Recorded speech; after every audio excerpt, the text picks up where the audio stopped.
বাংলাদেশের ছাত্রনেতা হাদির হত্যাকাণ্ডে প্রাক্তন মুখ্যমন্ত্রী মমতা বন্দ্যোপাধ্যায় দেশবিরোধী উস্কানিমূলক মন্তব্যের বিরুদ্ধে শিলিগুড়ি সাইবার ক্রাইম থানায় লিখিত অভিযোগ করেছেন শিলিগুড়ি নগরের বাসিন্দা কলকাতা সার্কিট বেঞ্চ জলপাইগুড়ি ব্রাঞ্চের অ্যাডভোকেট রিঙ্কু চ্যাটার্জি সিং। শিলিগুড়িতে করা এফআইআর এর কপি কালীঘাট থানার ওসি কপি করেছেন। पुलिस सिर्फ बोला है कि बांग्लादेश में ही किया है, उसका आपस का गुटों में किया रहे हो कि पूरा विश्व दरबार में अब भारत का हेड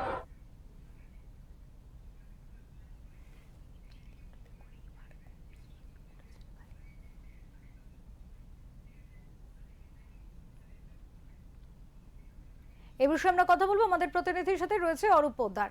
অরূপ, শিলিগুড়ি থানায় সেখানে এফআইআর দায়ের হয়েছে এবং দেশদ্রোহিতার অভিযোগ উঠছে, এত বড় একটি অভিযোগ উঠছে মমতা বন্দ্যোপাধ্যায়ের নামে, এ বিষয়ে জানবো বিস্তারিত।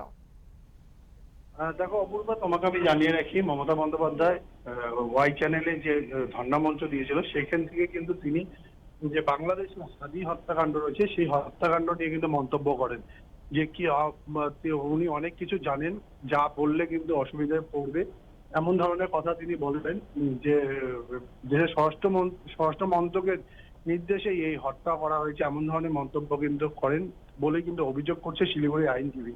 তিনি এর আগেও মমতা বন্দ্যোপাধ্যায় নামে শিলিগুড়ির যে থানা রয়েছে সেখানে কিন্তু তিনি অভিযোগ জমা করেছিলেন, সেই অভিযোগের ভিত্তিতে কিন্তু এফআইআরও হয়েছে। আবারও তিনি কিন্তু মুখ্যমন্ত্রী মমতা বন্দ্যোপাধ্যায় নামে দেশদ্রোহীর যে কেস রয়েছে সেই কেসে কিন্তু তিনি তিনি একটি জিডি জমা করেছেন। ইতিমধ্যে কিন্তু সেই জিডি যে এফআইআর হবে এমনটা কিন্তু তিনি দাবি করছেন এবং হাইকোর্ট খুললে তিনি কিন্তু হাইকোর্টেও এই কেস নিয়ে তিনি যাবেন, এমনটা কিন্তু তিনি জানিয়েছেন। অপরূপা, এক্ষেত্রে ইতিমধ্যে কি কোনো রকম পদক্ষেপ করা হয়েছে প্রশাসনের তরফ থেকে, কিছু জানতে পারছো এই বিষয়ে? এখন পর্যন্ত কিন্তু প্রশাসনের পক্ষ থেকে সেরকম কোনো পদক্ষেপে এখন কোনো খবর আমাদের কাছে উঠে আসেনি, কিন্তু তিনি কিন্তু বারবার একই কথা বলছেন। তিনি ইতিমধ্যেই বিভিন্ন দপ্তরে কিন্তু বিভিন্ন থানার যে ঊর্ধ্বতন আধিকারিক রয়েছে তাদের সাথে কিন্তু এই বিষয়ে কথা বলেছেন। শিলিগুড়ি পুলিশ কমিশনের সাথেও কিন্তু তিনি এই বিষয়ে কথা বলবেন বলেই তিনি আজ জানিয়েছেন। যেমনটা তিনি বলেছেন আজ, এর পাশাপাশি কলকাতাতেও কিন্তু এই বিষয়ে তিনি কথা বলবেন এবং হাইকোর্টের দ্বারস্থ হবেন তিনি, এমনটা কিন্তু তিনি বলেছেন। অনেক ধন্যবাদ অরূপ তোমাকে।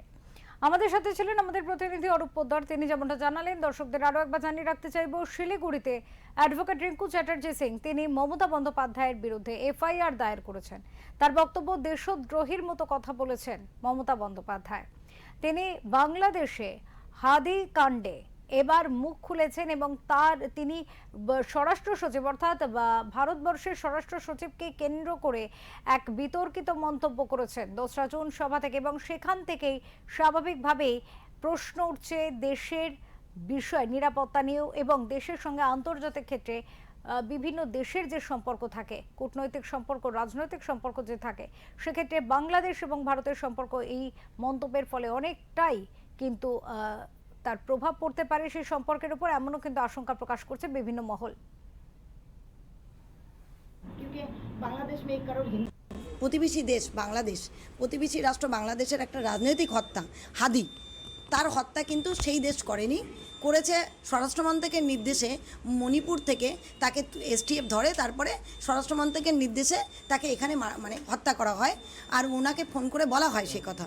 তাই প্রতিবেশী দেশে যে রাজনৈতিক হত্যা হয়েছিল সেটা ভারত সরকারের সংগঠিত, স্বরাষ্ট্রমন্ত্রকের সংগঠিত হত্যা, এই বলেই উনি চুপ থাকেননি। উনি এরপরে এটাও বলে, আমার কাছে অনেক তথ্য আছে, অনেক কথা আছে, অনেক সিক্রেট আছে, আমাকে ফোন করে কি বলা হয়েছিল আমি সবটাই জানি, সবটাই বলে দিতে পারি, আমি তো তথ্য ভাণ্ডার, এখন বলবো না, আমি তো দেশকে ভালোবাসি বলে উনি রাজনৈতিক মতবাদ উস্কে দিয়ে কট্টর মৌলবাদী যারা বাংলাদেশে আছে তাদের মধ্যে উনি একটা প্রভোকেশন, দাঙ্গা সৃষ্টি করার মন্তব্য জুড়ে দিলেন।